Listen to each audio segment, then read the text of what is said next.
Saudara warga terdampak bencana banjir dan longsor di Aceh Timur belum mendapatkan distribusi bantuan dari pemerintah daerah maupun pusat karena jalur nasional Banda Aceh Medah terputus. Dan untuk mengetahui informasi terkini dan bagaimana kondisi masyarakat terdampak banjir serta longsor serta bagaimana kondisi saat ini di sana, kita sudah terhubung dengan Bupati Aceh Timur Iskandar Usman Al-Falahi lewat saluran Zoom.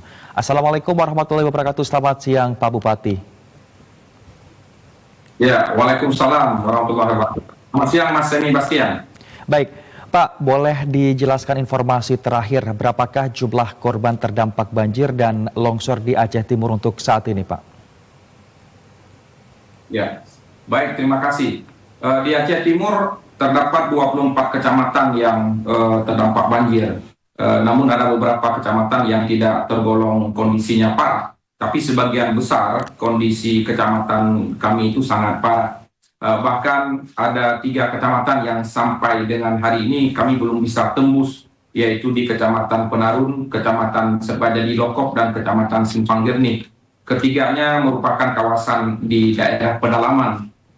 Karena jalan yang menuju ke Penarun itu lumpuh total, sebab ada jembatan dan jalan yang putus. Kemudian ada lumpur yang sangat tinggi sekali di atas badan jalan disertai dengan kayu-kayu.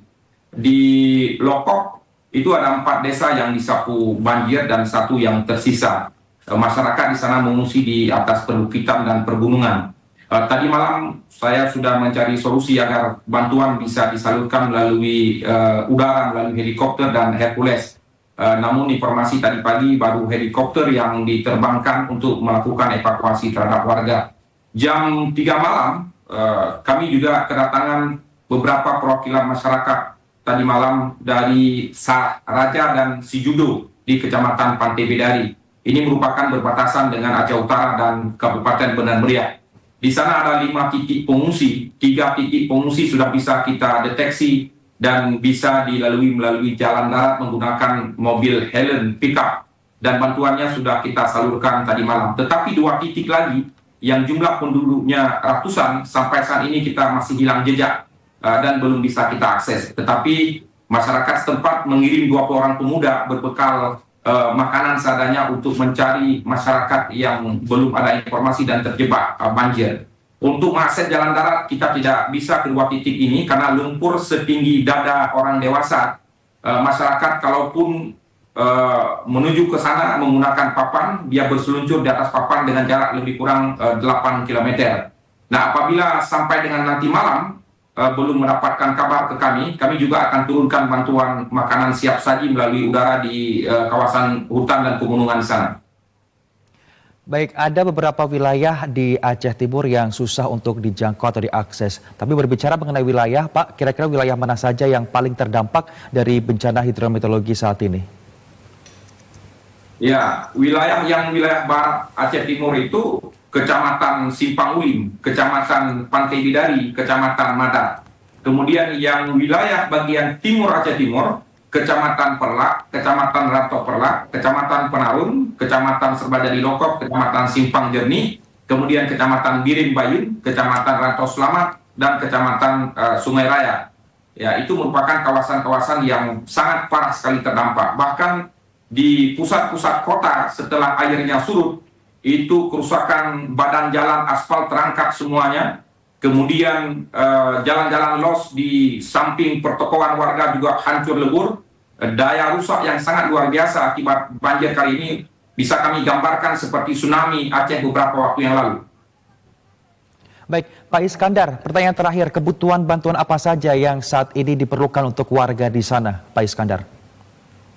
Ya, baik, kami sangat berharap bantuan dari pemerintah pusat, bantuan dari pemerintah provinsi. Yang sampai hari ini bantuan belum masuk apapun, saya hanya mengandalkan bantuan dari lokal. Bahkan kami membelinya dari ruko-ruko warga, dan sekarang logistik kita menipis.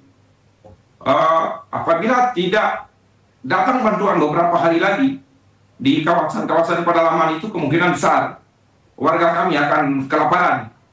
Jadi kami minta bantuan Bapak Presiden agar juga kami bisa melakukan komunikasi dengan kawasan-kawasan pedalaman, termasuk kemarin saya minta bantuan dari BNPB agar diberikan HP satelit, agar kami bisa berkomunikasi dari posko induk ke daerah-daerah pedalaman atau di kecamatan-kecamatan.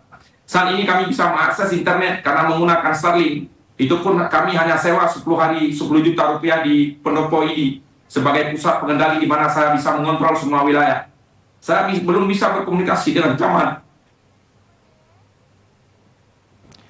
bahkan dengan kepala desa sekalipun kita belum bisa terakses, sehingga tidak ada data yang real yang bisa kami update berapa jumlah kerusakan infrastruktur, kemudian warga yang meninggal. Kemarin 2 orang kami evakuasi warga yang meninggal di area persawahan di kawasan Simpanguli menggunakan dengan speedboat. Kami sangat terbatas BBM.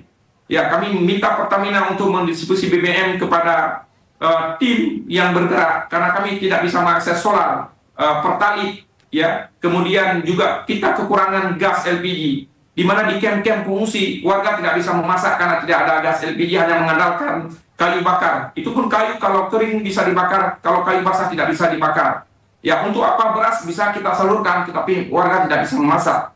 Ya, kami terisolir dan lumpuh total disebabkan karena dari Banda Aceh tidak bisa ke Aceh Timur, kemudian dari Medan tidak bisa di Aceh Timur.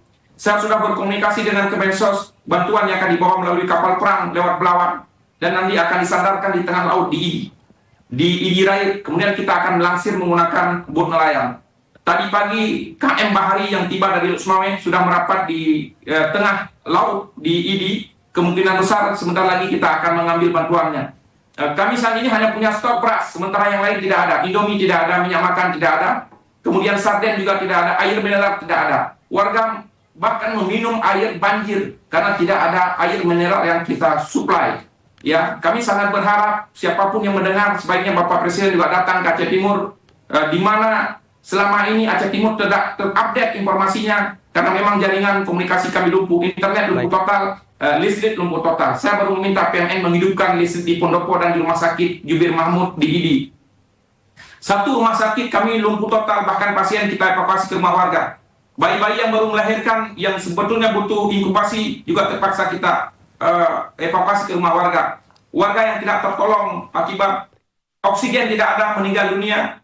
Ya, itu tidak bisa kami gambarkan bagaimana situasi beberapa hari yang lalu. Memang kondisinya saat ini air sudah surut, ya, air sudah surut, masih tergenang di beberapa titik, tetapi akses untuk masuk, untuk mengevakuasi warga dan mengirim bantuan kita masih sangat kesusahan. BNPB sebaiknya tidak hanya datang perwakilan ke Aceh Timur, tapi juga mengirimkan timnya, tim besarnya, untuk membantu tim lokal kami. Kami hanya punya tim dari BPBD 20 orang, dan itu pun kami bagi shift. Mereka tidak tidur siang dan malam, bahkan kami hanya makan nasi saja, bersama dengan teman-teman relawan.